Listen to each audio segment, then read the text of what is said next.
Tātad, cik lielā mērā Baltkrieviju var vērtēt, nu, teiksim, kā, nu, neteikšu Krievijas sastāvdaļu, bet tādu pilnīgu Krievijas sabiedroto, ar ko viņi jebkurā situācijā var rēķināties, Kreislinkums? Es domāju, šeit ir tā detalizētāk jāizvērtē, jo, teiksim, tāpat Baltkrievija nav atzinusi ne Osētiju, nav atzinusi pārējos tā satelīti, nu, kur ir Krievijā tā kā neatkarīga pasludinājusi. Baltkrievija neatzīst tas, ka Ukraina tiek atdalīta Krima un arī tas, kas notiek Ukrainas austrumos. Lukašenka ļoti negatīvi par to pasaka. Tagad, kad bija arī tās sankcijas un Baltkrievijā skaidrs, ka centās izmantot, lai produktus ievestu Krievijā, tā kā viņiem ir tas līgums, tad par lielu sapratni un mīlestību starp, pēdiņās mīlestību starp Baltkrieviju un Krieviju, īsti nevar teikt. Kas attiecās uz militāro jomu? Militārā joma, jā, mācības notiek un militārie trenējās, tā ir tā prakse, kas vienmēr valstis trenē savus karavīrus un kopīgās mācībās, jā, un Baltkrievijā gan arī grib saviem iedzīvotājiem parādīt, gan arī starptautiski, kad viņi var būt arī kā spēks kopā ar Krieviju. Tā ir tā otrā puse, jā, ir tās visas mācībās. Un tur ir jāatseko, jābūt uzmanīgiem, bet tomēr tas nav tāda savienībā, ka tas būtu viennozīmīgi varētu lemt un noteikt Maskavā. Jā, bet kā tad tādā gadījumā, lai mēs vērtējam, teiksim, šeit mēs redzam Baltkrievijas teritoriju, un Baltkrievijā ir tāda avio bāze, ja, jau no padomu laikiem Baranovičs. Ja. Un tajā avio bāzē tagad kopš Ukrainas konflikta sākuma Krievija ir paziņojusi, ka līdz gada beigām, ja, tā ziņa, man liekas, bija vasarā, ja, tad iespējams, ka tas jau ir izdarīts, līdz gada beigām viņa tajā bāzē Krievija izvietos vairāk kā 20 savus iznīcinātājus, ja viens no modernākajiem, kādu viņiem tagad ir. Ja. Lūk, šeit mēs kartē ļoti labi varam redzēt, ja, ka tas gluži blakus Latvijai tas nav, bet zinot, ka tie ir moderni iznīcinātāji, ja, tas ir tikai pāris minūšu jautājums, lai viņi ielidot arī Baltijas gaisa telpā, un kopumā tā situācija diezgan draudoša. Ja. Tādā nozīmē, ka uz to noteikti jāpievērš ir uzmanība. Cik lielā mērā, tātad šī te Baltkrievijas tāda iesaiste, ja, Baltkrievija savā teritorijā brīvi atļauj to izvietot, ja. Cik tas lielā mērā apdraud Latviju, Rublovskungs? Es domāju, ka atkal jāskatās kontekstā. Pirmkārt, pilnīgi skaidrs, ka, teiksim, Igaunija, Latvija un Lietuva vienmēr, kopš mēs pievienojamies NATO, ir bijusi tāda tēze, tomēr arī par to, ka Baltijas valstis ir ļoti nosacīti aizstāvams konvencionāliem līdzekļiem. Kaut vai to, ko jūs arī rādat, skatoties geogrāfiju, skatoties to, ka starp Kaļiņgrads apgabalu un Baltkrieviju apmēram 70 kilometru josla, caur kuru vispār, teiksim, NATO var kaut kādā veidā izmantot šo sauszemes koridoru. Otrkārt, es domāju, paturpinot, ko mēs jau runājām, pilnīgi skaidrs, ja notiek kopējas mācības, tad tas notiek tāda iemesla dēļ, ka, ja notiks kaut kāda militāra konfrontācija, man personīgi nav šaubu, ka Baltkrievijas bruņotie spēki būs attiecīgi Krievijas federācijas bruņoto spēku pusē, kurā konfliktā, kas notiks attiecīgi Baltijas reģionā. Diez vai viņi paliks neitrāli, diez vai viņi būs kaut kāda cita pozīcija.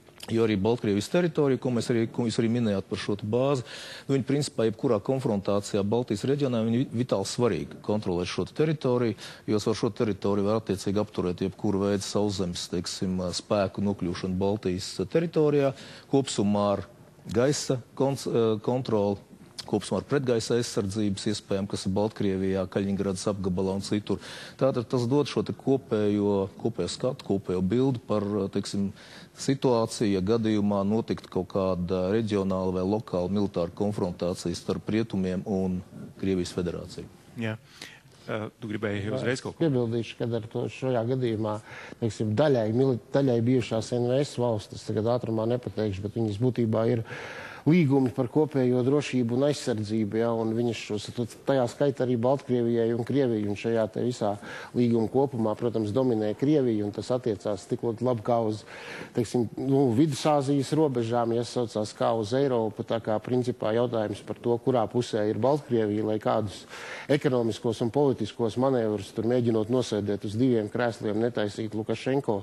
Ja tiešām izceļās kāds militārs konflikts, tad tur nav nekādu šaubu, kurā pusē atradīsies Baltkrievija. Jā, bet mums jau grūti ir arī stādīties priekšā. Tagad tie konflikti izceļās jau vairs nav tā kā 20. gadsimtā. Ja tagad ir dažādi hibrīdi kari, un tajā pašā laikā arī jāskatās tā situācija Krievijas iekšienē, un es domāju pašā Kremlī. Ja, tur jau tā sakot, arī nav viss tik stabili, tā kā grūti pateikt. Jā, bet es gribēju nākamo jautājumu uzdot saistībā ar to Krievijas militāro varēšanu, ja, un ar to viņu tehniku, ko viņi izmanto tagad arī un rāda ļoti plaši, ja, un tad šie te strateģiskie bumbvedēji, ja, kas tagad lido arī gar Ameriku un Austrāliju un tā tālāk. Tātad, vai es pareizi saprotu, ka tie ir Padomju Savienības laikā pirms 25 gadiem taisīja bumbvedēji? Tā ir? Jā, 95. Jā, tas bija strateģiskais bumbvedējs un bija strateģiskās izlūkošanas tādas lidmašīnās, kas bez uzpildes varēja lidot 16-18 stundās, ar uzpildi gaisā 24 stundās. Jā, tā ir tāda diezgan nopietna tehnika, bet ja runā par varēšanu, es nosaukšu pāris skaitļus. Pirmais, 2010. gads Krievijai ieplānoja apmēram $50 miljardus aizsardzībai.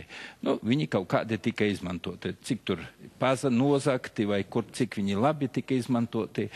Tālāk viņi vai 10 reizes palielina budžetam no 2010. līdz 20. gada apmēram $500 miljardu. Tas ir liels jau diezgan skaitlis. Un to saka. Un Šaigu atnākot par aizsardzības ministru, viņš patiešām cenšas tos bruņotos spēkus sakārtot, iepirkt jaunu tehniku, viņš patiešām tur nopietni strādā. Bet vienmēr viss ir salīdzinājumā. Skaidrs, ka mēs nerunāsim par Latvijas budžetu, bet runājot par Amerikas Savienotās valstu budžetu, kur agrāk bija 700 apmēram miljardi dolāru gadā, un tāds samazināts līdz 500 miljardiem dolāru gadā, tad mēs redzam, ka tas lielais izrāviens, ko Krievija gan saviem iedzīvotājiem, gan pasauli drusku iebaida, kad viņi palielinājuši ir ļoti daudz naudu bruņojumam, bet reāli, ja salīdzina ar Savienotām valstīm, tad tas naudas daudzums nav tik liels. Jā, viena joma, kur Krievija uzskata, ka viņi tomēr ir pārāk, ja, par Amerikas pat Savienotajām valstīm, un kas bija arī nesen, man liekas, Forbes žurnālā, ja, tur bija tā ziņa, vai pat raksts, ja, ka viņas strateģiskie kodola spēki, ja, kam Krievija ļoti lielu uzmanību pievērš, acīmredzot arī tai doktrīnā, tas būs atkal uzsvērts, ja,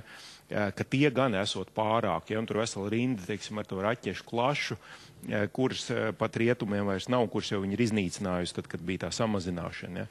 Lūk, šeit, piemēram, ir tas spilgtākais tāds pārstāvis, ja tā lielākā raķete, kas Krievijai ir, lūk, bet arī šī raķete, ja, tātad starpkontinentālās raķetes ar kodolu galviņām, arī tās ir taisītas tātad padomu laikā. Vai tas tomēr neliecina, ka kaut kā tas progress tur īpaši nav noticis, ja, ka viņi izmanto vēl ieročus, kas ir pie tam kodola ieročus, kas ir vairāk nekā 25 gadu veci? Teiksim, te ir pāris lietas. Pirmkārt, paturpinot iepriekš teikto, jā, protams, šobrīd Amerikas Savienotās valsts vēl aizvien ir līderis militārā budžeta jomā, taču arī to, ko jau minēja kolēģis, ir pietiekami būtiski samazinājumi, kas liek amerikāņiem būtiski samazināt arī savas militārās kapacitātes. Es domāju, Krievijas priekšrocības šeit, konkrētā šeit ģeopolitiskajā situācija tāda, ka principā Krievija pašlaik vairāk koncentrējās arī šobrīd, teiksim, uz Ukrainas un Baltijas reģionu, kur pret amerikāņiem, arī to, ko mēs iepriekš runājam, viņiem jau paliek visas iepriekšējās problēmas, kuras spēku palīdzību viņiem jārisina. Viņiem jābūt tuvajos austrumos, viņiem ir jābūt, teiksim, pie Izraels, viņiem jābūt Irākā, viņiem jābūt Afganistānā, viņiem jābūt Japānā, viņiem jābūt ir visur.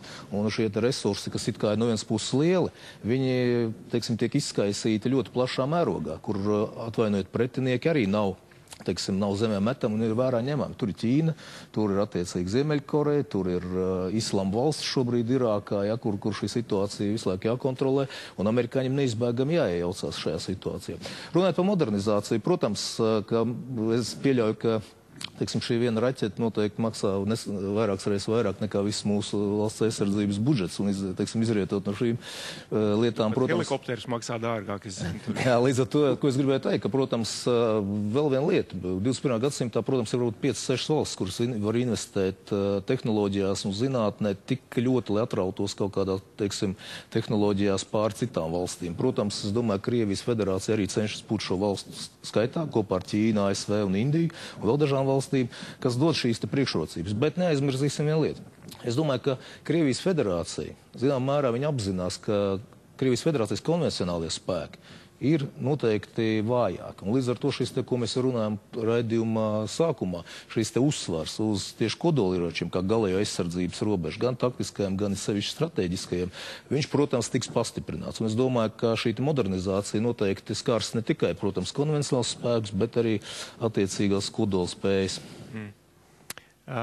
Runājot tieši par to modernizāciju, ja, nu, īsti nav skaidrs, tad cik tur tā modernizācija ir liela, jo viņi tagad ir spiest iepirkt pat kuģi, kara kuģi, ja Krievijai ir tādas slavenas kara rūpnīcas un kuģi būvētājs, ja, un tagad ir spiest iepirkt Mistral no NATO valsts pat, un tagad tur ir liels problēmas, un Rogozins jau ir to pateicis, ka tā bija kļūda, ja. Bet tātad, ko tas liecina? Tieši konkrēti par Mistralu tur jau bija vētrainas diskusijas jau brīdī, kad tika pieņemts šis lēmums, ja, ar norādi, ka patiesībā mums nevajag nekādas politiskos reverans toreizējiem Francijas prezidentam, jo šo Mistralu iepirkumu jau toreiz tika uzsvērts, ka tas ir politisks lēmums, ka patiesībā mēs paši varam to uztaisīt, un mēs varam tā, un mēs varam šitā, bet tāds politisks lēmums tika pieņemts, ja. Bet, kāda jēga no tāda politiski lēmumi bija? Nē, kuģis, protams, noderēs. Viņš galvenokārt doma ir par Arktiku, kur nokusīs ledāja. Ja, kad, tā ir tā doma, bet politiskais lēmums ir pateicības Sarkozī par Ukrainas krīzi, ja, tad, atvainojos, Gruzijas krīzi, ja, risināšanu, kur Sarkozī aktīvi piedalījās, un tā teikt. Tas sākās tikai pēc tam? Principā pasūtījums bija pēc tam, jā. Lūk, un tā kā tur tas jautājums viņš ir neskaidrs, bet Krievija principā arī ir bijuši gadījumi vairāki, kas ir arī aprakstīti presē, piemēram, iepērkot Itālijas bruņu tehniku, ja, aizvedot viņu uz poligoniem tālu Krievijas vidienē. Tātad šī bruņu tehnika dažu dienu laikā vienkārši iziet no ierindas, jo viņi nav piemēroti. Tas mašīnas, ja? Jā, ne Itālijas, kā... Es domāju, ka palabos. Hammeri Itāļi. Jā, palabos, jā, un tas pats notiek ar šautenēm, kas nopērk eksperimentālu partiju, viņas aizved, un vienkārši daudz no šiem ieročiem viņi vienkārši nav piemēroti Krievijas apstākļiem. Un arī šādi iemesli dēļ bija principā tas lēmums pieņemts, kad vispār atteikties no iepirkumiem. Tas ir gan sekmēt savu rūpniecību, iesaucās, gan, principā neatkarību, gan arī tādēļ, kad būtībā daudz, kas vienkārši nedara Krievijas apstākļiem. Bet tad viņi, teiksim, Krievija, viņa var, ja grib, tad viņi var uztaisīt arī modernu tādu Mistral tipu kuģi. Var to, ja nevar? Teoretiski var. Praktiski tas prasa lielus resursus. Es pievedīšu vienu tādu piemēru, kad AVAX tika sākta ražotne Amerikā, tad amerikāņi antenas pasūtīja Japānā, jo tur tas izgrieztās spraugas, jo tā antena, caur spraugām 9 metri liela un tam līdzīgi, tur mikroni un sekundes kādu zem kāda leņķa uztaisīt, jo pat Amerikā Savienotām valstīm nebija tādu iekārtu, kas varētu to izdarīt. Viņi pasūtīja Japāņiem. Krievi darīja to pašu, bet tikai tā atšķirība bija tāda, kad no 10 antenām viena sanāca. Tās pārējās nācās vai izmest. Tur tā lieta ir, ka principā jau sasniegt var, ja runā šeit par raķetēm. Krievijai kosmosa un tam līdzīgi tās raķetes bija ļoti kvalitatīvas, un tas viss bija labi. Un šeit arī runā par tām raķetēm, kas var nest kodolieročus un viss tālās darbības, viņiem tās ir labas, bet kur ir vēl, atkal atgriežos atpakaļ, ja ņem AVAX un ņem šmieļi, kur es pīstrādēs pats darbojos, Krievijas analogs, tad principā viss lokators bija ar tādām pašām raksturlīknēm. Bet tā informācija, kas nāca operatoriem caur skaitļojumu mašīnu, tur tā zaudējumi bija ļoti lieli. Ja Amerikā Savienotās valstīs tur, teiksim, AVAX varēja tur 50-60 mērķus skatīties, tad šeit 5-6 mērķi, jo tur bija tās datorapstrādes, kompjūta infotehnoloģija bija daudz zemākā līmenī, ja runājam. Tur ir tādās atšķirības. Un tāpat arī, ja runā par kuģu būvniecību, skaidrs, ka daudz ko var izdarīt, bet ja runā tās smalkās tehnoloģijas, kā infotehnoloģija, tad tur ir problēmas, jo praktiski valstu kooperācija var sasniegt labākus rezultātus. Nu, jūs te